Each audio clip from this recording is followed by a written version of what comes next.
On the 13th of July, 1985, Queen walked onto the Live Aid stage as a band that might not exist by Christmas. That is not dramatic phrasing. Brian May has said it himself in plainer words. He was not sure they were going to get Freddie back. 20 minutes later, they were the biggest band in the world again.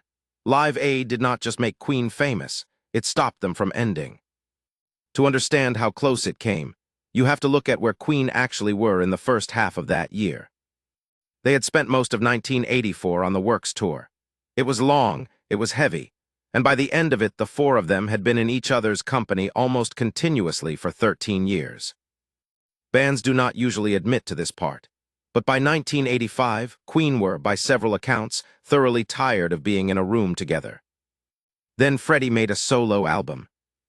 Mr. Bad Guy came out in April of 1985, 3 months before Live Aid. It was his first record without the other three, and he had gone away to Munich to make it. To the public, a solo album is just a solo album. Inside a band, it is a question, and the question it asks is whether the singer still needs the other three people. It is worth understanding what Munich actually meant. Freddie had been spending long stretches there since the early 80s. He had a flat, he had a circle of friends who had nothing to do with Queen, and he had a producer he liked working with who was not the band's producer. Munich was not a recording location. It was a separate life, running in parallel to the one the other three were part of. And Mr. Bad Guy was the first time that separate life produced something the public could buy. Brian May did not know the answer. He has described the period since as one where the band's future was genuinely uncertain, and where he was not confident Freddie would come back to them at all. Think about what that means for the three of them. A guitarist, a drummer, and a bassist in their late 30s, watching the one irreplaceable member of their band discover he could work alone. And there is a specific cruelty in the timing of a solo album. If it fails, the singer comes back quietly and nobody discusses it again. If it succeeds enormously, he may not come back at all. But the worst outcome for the other three is the middle one, where it does well enough to be worth repeating. Mr. Bad Guy landed in that middle. It sold respectably. It did not eclipse Queen, and it did not embarrass him. It simply proved the thing could be done. There was more pressure than just the solo record. Queen had played Sun City in South Africa the previous year during the cultural boycott and had taken serious and sustained criticism for it. The British press had turned sharp with them. Their recent albums had sold, but the reviews carried that particular tone the music press uses about a band it has decided belongs to the past. It is worth pausing on how unusual their position was. Most bands that fall out of fashion do so slowly, and everyone can see it happening. Queen's problem was different. They were still enormous almost everywhere on Earth. They filled stadiums in South America, in Japan, across Europe. But in the two markets that decided reputation in 1985, Britain and America, the conversation had moved on without them. You can be the biggest band in the world and still be described as finished if the people doing the describing all live in the same two cities.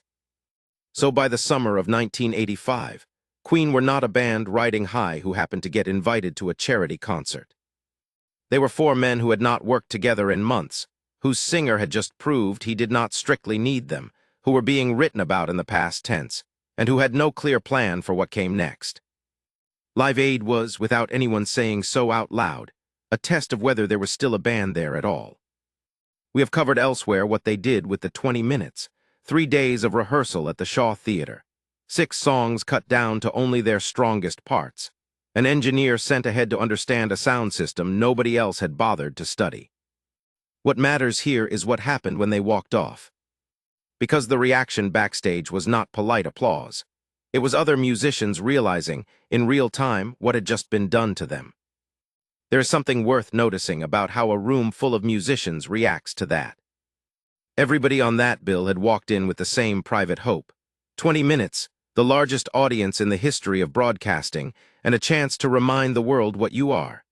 Every single act wanted to be the one people talked about afterwards. So when a band actually does it, the response from the others is not generosity. It is recognition, and it usually comes out slightly annoyed. Elton John found them afterwards. His greeting has been repeated for 40 years, and it is not the sort of thing you say to a band that has peaked.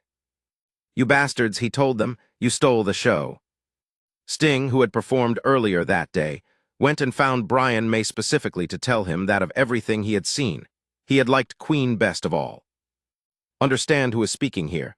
These are not fans and they are not journalists. These are people who had also just performed, on the same stage, in front of the same billion people on the same day.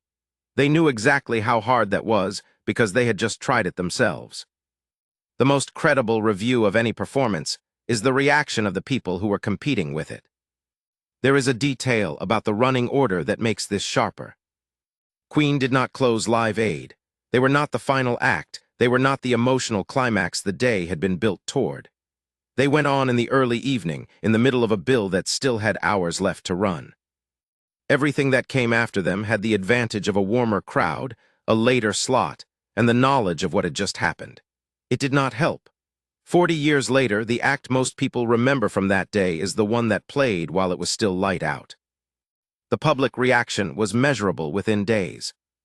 Queen's back catalog started moving again immediately. Records that had been sitting quietly for years began selling in volume in the weeks after the broadcast. Nothing about the music had changed. The songs were the same songs they had been in June. What changed was that a very large number of people had been reminded, all at once on the same afternoon, of what this band could actually do. But the more important thing that shifted was inside the band. The success of Live Aid is what prompted Queen to carry on. Not a meeting, not a contract, not a manager talking them round. 20 minutes on a stage, and the shared experience of having been unarguably the best thing on it. Whatever question Mr. Bad Guy had raised in April was answered in July, on a stage in front of Wembley, without a word being spoken about it. There is a question worth asking here, and it does not have a comfortable answer. Would Queen have ended in 1985 without Live Aid? Nobody can say for certain. Bands drift apart slowly and then suddenly, and the moment of decision is rarely visible even to the people inside it. But we do know that Brian May was not confident Freddie was coming back. We know the band had no plans. We know the singer had just spent a year demonstrating an alternative. And we know that within months of Live Aid, all 4 of them were back in a studio. Those facts sit next to each other for a reason. They went back to work almost immediately. A kind of magic followed in 1986, and with it the Magic Tour, which became the largest they had ever staged. Knebworth, at the end of it, drew a crowd estimated at well over 100,000 people. Nobody knew at the time that Knebworth would be the last show Freddie Mercury ever played with Queen. They kept working together for another 6 years after Live Aid. The Miracle, Innuendo, recording sessions arranged around how much Freddie could manage on a given day, right up to the point where he could no longer manage anything. 6 years is not a footnote. It is a substantial part of the band's entire recorded output, and it very nearly did not happen. Look at what those 6 years actually contain. A kind of magic and the tour that filled every stadium it touched. The Miracle, made when Freddie already knew what was happening to him and had told almost nobody. Innuendo, recorded in pieces around what his body would allow on a given week, and released with a title track nobody expected a dying man to attempt. Then the final sessions, where he asked them to keep writing and to keep the tape running, so there would be material left for the others to finish after he was gone. None of that was scheduled in July of 1985. In July of 1985, there was no plan at all. In 2005, a poll of more than 60 people working in the music industry was asked to name the greatest live performance in rock history. They chose those 20 minutes at Wembley. It gets described almost always as a triumph, a band at the peak of its powers doing what it did best. That is not quite what it was. It was 4 men who had drifted apart, who were being written off in print, whose singer had just spent a year proving he could work without them, walking onto a stage together with nothing particularly settled between them. They had prepared harder than anyone else on the bill because, on some level, they needed it more than anyone else on the bill. The greatest performance in rock history was not a victory lap. It was a band finding out, in front of a billion people, that it still wanted to be a band.